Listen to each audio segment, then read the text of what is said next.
Hello friends, இன்றைக்கி நம்ம செய்ய போகிற ரெசிபி வாழைக்காய் புட்டு. வாங்க நம்ம ரெசிபி எப்படி செய்யறதுன்னு பார்க்கலாம்.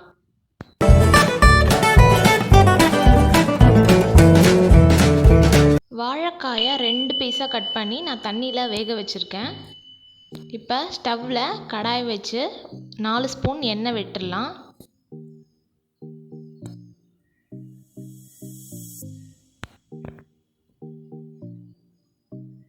எண்ணெய் சூடானதும் நம்ம இதில் கடுகு போட்டுடலாம்.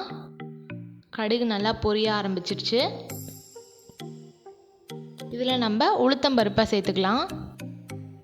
காஞ்ச மிளகாவும் சேர்த்துக்கலாம், 2 காஞ்ச மிளகா. இப்போ நம்ம வேக வச்சுருக்க வாழைக்காயை இந்த மாதிரி உதிர்த்து வச்சுக்கலாம், தோல் உரித்து. ரொம்ப வேக வச்சிடாதீங்க, முக்கால்வாசி வேக வச்சா போதும், இல்லைனா நமக்கு குழஞ்சிடும். இதை லேசாக அப்படியே பெரட்டி விட்டால் நமக்கு போதும், ஏன்னா நம்ம ஆல்ரெடி இதை பாயில் பண்ணியிருக்கோம். இதுக்கு தேவையான அளவுக்கு நம்ம உப்பு சேர்த்துக்கலாம். கருவேப்பிலை கொத்தமல்லியும் சேர்த்துக்கலாம். இதெல்லாம் சேர்த்து லைட்டாக பெரட்டி விடுங்க. ஒரு அரை மூடி தேங்காவை துருவி இதில் நம்ம தூவிடலாம்.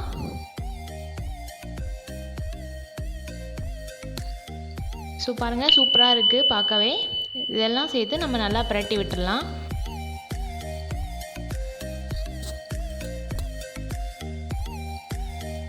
இதை நம்ம ஒரு 5 மினிட்ஸ் சிம்மில் க்ளோஸ் பண்ணி வைக்கலாம்.